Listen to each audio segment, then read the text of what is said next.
Hello, I'm Adrian Goycoolea, and thank you, Dominic Leese, for inviting me to present my latest film, AI La Jetée, at today's event. The film is a shot-by-shot remake of a classic photoroman film called La Jetée by Chris Marker, which was made in 1964. And my film uses various novel generative AI models to recreate all the shots and audio from the original film. I will begin by showing you two 3-minute clips, one from the original film and the other one the same 3 minutes from my film. After that, I will be back to answer some questions provided by Dominic with an eye to fostering some discussions in today's panels, which I'm very sad not to have been able to attend in person. Please enjoy.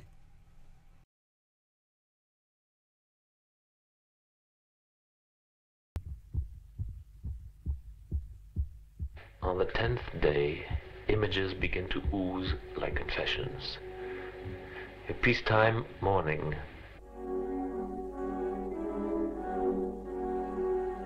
A peacetime bedroom. A real bedroom. Real children. Real birds. Real cats. Real graves. On the 16th day, he is on the pier at Orly. Empty.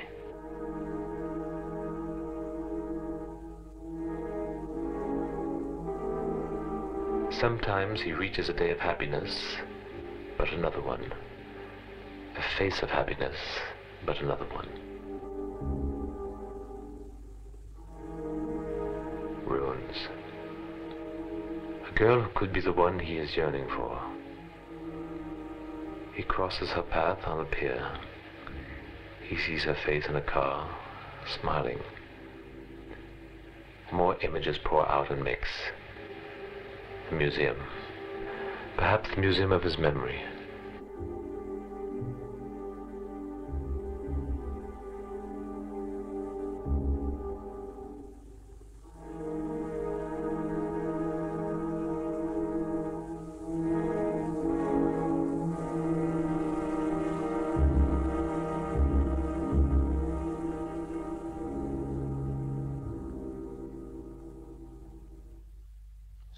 Haben wir ihn soweit. Die Hälfte von ihm ist hier, die andere Hälfte, die ist in der Vergangenheit. So, das ist ja sehr schön. Dieser erste Teil ist ausgezeichnet gelungen. Jetzt müssen wir ihn bloß lange genug in der Vergangenheit machen. On the 30th day they meet. Wir müssen ihn natürlich auch zu dem Mädchen bringen. Ja, nur die mit der telepathischen Reaktion. Da kann es ja nicht viel gehen. Verlenkung klappt, die Instrumente sind in Ordnung. Der wirkt ja ganz verirrt. Now he is sure she is the one. As a matter of fact, it's the only thing he may be sure of. In the middle of this dateless world which first stuns him by its splendor. Around him, only fabulous materials. Glass, plastics, terry cloth. Once he gets out of this fascination, the woman has gone.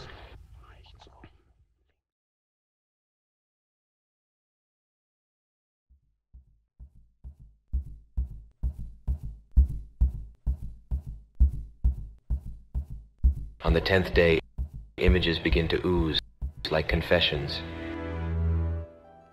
A peacetime morning.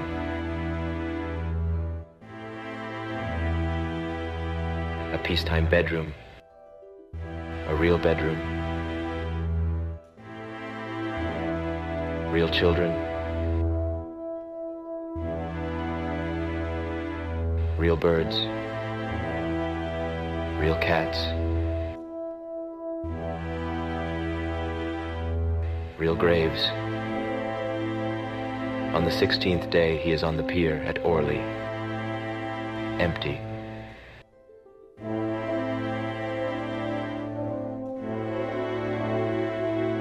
Sometimes he reaches a day of happiness, but another one. The face of happiness, but another one. ruins. A girl who could be the one he is yearning for. He crosses her path on the pier. He sees her face in a car, smiling. More images pour out and mix. A museum, perhaps the museum of his memory.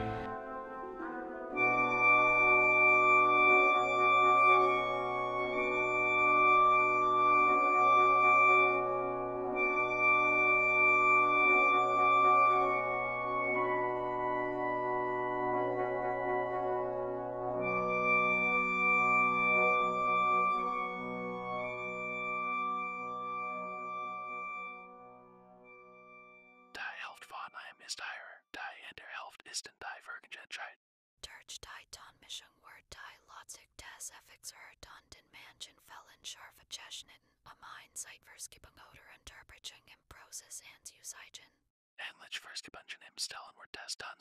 On the 30th day they meet.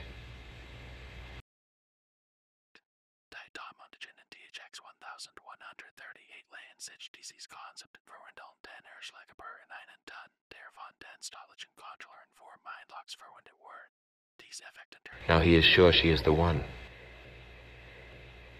As a matter of fact, it's the only thing he may be sure of. In the middle of this dateless world which first stuns him by its splendor. Round him, only fabulous materials.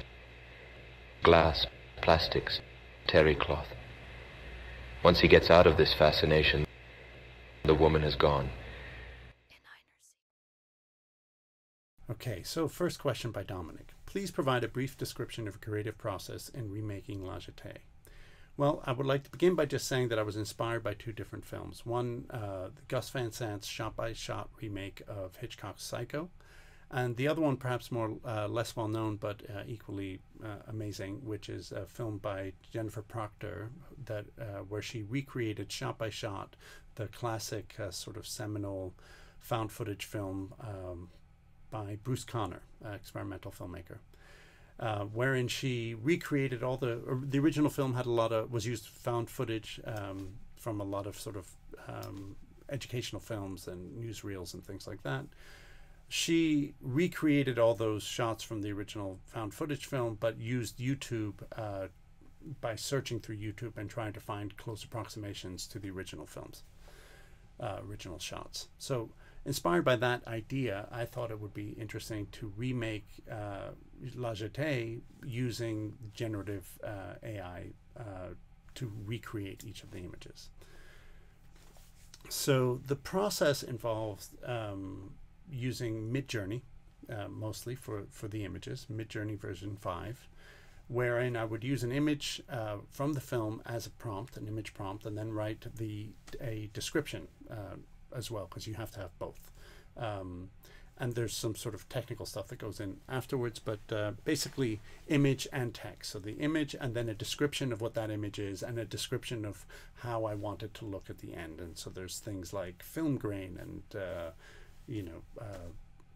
camera lenses and different sort of technical things to try to produce a sort of texture to the image that I wanted, to try to approximate the image. And also sort of trying to describe what I see in the film. And this is going to be relevant in later when I talk a little bit about some of the challenges. Then for the voice, I cloned the original voiceover by Jack Kirby using 11 Labs, taking a snippet from the original film and creating a voice, that I could use. Then I transcribed all the text from the original film and sort of reperformed it by having the AI, revoice some of those, or all of the voiceover. Then I did use one piece. There was a piece that I had to use a different software for that, which is the bits where you hear the whispering. That I used a software called Resemble AI, and they have whispering, and so I used that. And since I didn't understand the German and I couldn't quite make out the whispering, even if I could understand the German, I decided to I found some academic texts that were analyzing the sound design of La Jetée, and I translated that into German and used that as the basis of the whispering text that you hear in that sequence. And then finally, I used AIVA to regenerate the score. AIVA was useful because I was trying to find something that could do choral music, and this did a bit of that. And then also this software allows you to use original music as an inspiration for the generations. So that was good. The regenerated score is less close to the original, I think, than the Midjourney images are to the original images, but I do feel that they had a certain interesting flavor in terms of tone and mood, so I used that. So yes, I think those. And then once I had all of that material, I put it in Premiere Pro, used the original film as a sort of guide track to cut against, so that I could be as frame accurate as possible in my edit. Okay, next question. What creative opportunities does synthetic media offer you as a filmmaker? Well, I suppose I would answer that by saying, first of all, why do this, right? Why is this interesting to me? And I suppose why I wanted to do this was to show both how scarily capable generative AI has become, but also to show its weaknesses, right? I was interested in both how amazingly close to the original I could get, but also all the ways in which it never quite worked. Then I suppose I chose La Jetée for two reasons. La Jetée as the source text to remake. One is that I knew I wanted to work with Midjourney, but Midjourney only produces still images. It doesn't do video. So I needed a text that worked with still images, and La Jetée does that. And secondly, I thought that the plot would work in terms of what I was trying to do, because the post-apocalyptic story was useful in the sense that in the world of La Jetée, civilization has ended because of humanity's hubris, and I think that was an apt story to use when working with generative AI, given all the sort of fears around AI at the moment. And I suppose in terms of synthetic media more generally and what it offers me as a filmmaker, I think it's incredibly powerful and freeing in some ways in terms of the production process. I think it's quite democratizing of the means of production. I think that people in general are able to produce images of a quality that in the past you would have needed a lot of crew and equipment and locations and costumes and makeup, hair, lots of money really that you don't need to do now, that you can use these AI models to generate these type of slick images that would have been very difficult and out of the reach of many people in the past. So I do think that produces new voices are able to kind of produce these sorts of images that maybe would have not done so in the past, right? There's also a speed at which these images can be produced, which I think is good, in the sense that as a society we can kind of respond to current events very quickly in terms of satire and things by using these generative AI models. And there's a lot of interesting humor and stuff that is going around online that I think is, productive. That said, since it's become easier to make these images, and these images are quite convincing, that opens the door for malicious actors to make disinformation spread much faster than before. Okay, are there any technical obstacles when using synthetic media that limit your ability to achieve your creative intentions? Well, yes. First of all, it seems that the AI is still very stupid. There was a lot of images that were simply beyond the ability of the AI to understand, despite my careful attempts at trying to interpret the image that I was providing to help it understand what it was looking at. Sometimes it just simply could not. I'm thinking particularly the images of the man in the hammock wearing that eye mask, sort of electrified eye mask thing in the film. I suppose the model doesn't have a lot of similar images, and so it's not able to kind of understand it or recreate it. As you can see from even the clip that I showed, that goes quite wrong. The eye masks never look right. They're always quite silly. It also didn't seem to understand hammocks very well and how people lie in hammocks, and often the hammock strings would come out of strange places. And that was always just, no matter what I put in, that always seemed to fall apart. So that is a limitation, right? And I found it quite funny. And I also realized that I could end up spending a lot of time trying to generate the right image, an image that was a close approximation, and possibly never even get there. So I gave myself a limit of 5 attempts with each prompt. Because each time you put in a prompt, it generates 4 different images. I figured after 5 times, I had 20 images to choose from. If none of them were right, I probably wasn't going to get any better. So I might as well choose one of them and move on, which is how I ended up operating. The same was true for the musical scores. The music scores were really never quite similar to the original. Some scores were better than others, but I could play around with that all day and produce hundreds and hundreds of score if I wanted to. So I decided to limit myself there to 5 attempts with each generation. Each time I do it, I would produce 5 different scores, so that would give me 25 different musical scores to choose from for each one I was trying to recreate. Have I encountered any other obstacles that further research and development could help overcome? Well, I suppose this wasn't so much an obstacle because I was able to work around it, but I did realize that when I was looking around for different software to use to generate all the different elements of the film, that there wasn't anything that would generate sound effects. So there isn't a sort of generative model for sound effects. There is for music, and voice, but not that element. And that, I think, is a gap that would be interesting if further research could help make available. The other thing I forgot to mention was that with Midjourney, it is not possible to recreate the same person twice.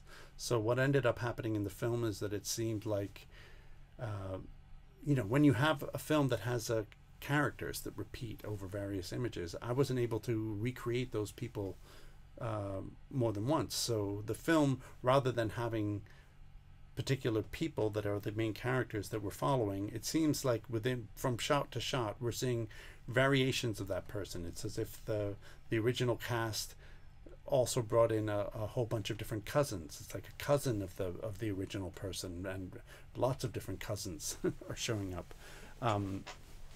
And now I know that there are ways in which I could have worked around that. I could have cast particular celebrities for each of the roles, and always use those names in my prompts, so it would output a particular known person. But I didn't want to have those famous people in the film because that didn't feel right to me. And also, I was quite enjoying the sort of randomness of it. I do think that randomness is a useful artistic tool, sort of the happy accident. And finally, I did like the finished effect. I thought it gave it a sort of like La Jetée in the multiverse feel, which I thought was more interesting than, it being perfect. Okay, so looking into the future, how do you imagine the development of synthetic media as a creative tool for narrative filmmakers? Well, I would say that I think the most useful way that I can see would be for visual effects. I think visual effects become more accessible, faster, and easier to do. I also think that it will help a lot in terms of animation. Things that are quite labor intensive and repetitive, I think, can become automated and work much faster, and that I think is great. And also will bring down production costs, which I think is also good. And then finally, can you describe your next deepfake projects? Well, I'll just say that I'm working on two at the moment. One is the upcoming one is that I plan on making is about my great uncle Quentin Crisp, who, those of you who don't know who Quentin Crisp is he was a author, raconteur, a sort of gay icon, who in the 1930s was very out and proud, effeminate gay man in London, and received a lot of abuse on the street and from ostracization and stuff from society in general. And in 1975, his autobiography, A Naked Civil Servant, was made into a television film starring John Hurt, at which point both he and John Hurt became famous. And so in his final autobiography that he wrote just before he died, and which was published posthumously, he came out as trans. And I don't think a lot of people knew that. And so I'm interested in making a film that kind of highlights that. And I will be using sort of deep fake technology to sort of, I'm going to deep fake his likeness onto the performance of a trans actress, so that in the film I can do a sort of cinematic gender transition of him, and also place him in a more contemporary setting. So I'm going to take him from 1999 and make him a trans woman alive today. Then the other project that I'm working on is a film called The Deepfake Holosuit, which is part of a larger research project that I'm hoping to get grant funding for, together with my co-investigator Matilda Pavis. This film will be is a sort of Black Mirror style fictional sci-fi film that imagines this fictional VFX holosuit, the deepfake holosuit, that allows the user to take on the likeness and the voice of anyone, so long as they're stored on this device. And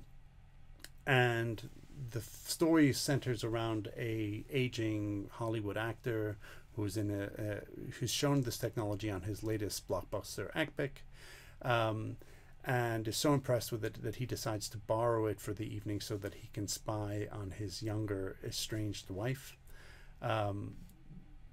Then things get, one thing leads to another, things get out of hand until eventually he gets beaten up because of his bad behavior, causing him to die overnight from his injuries. At which point the studio decides to use the suit to cover up his death and complete shooting the film. So the film sort of narrativizes some of the ethical pitfalls around the use of synthetic media and deepfakes in the film industry. And the idea is to use the production of that film to investigate the kind of legal challenges and the sort of technical challenges in using deepfakes in a sort of commercial filmmaking context. So yes, thank you again, Dominic, for having me, and I hope you all have a productive, panel discussions later on. And thank you for viewing my films. If anybody would like to get in touch with me about anything that I've talked about today, please do. Again, my name is Adrian Goycoolea. Thank you very much.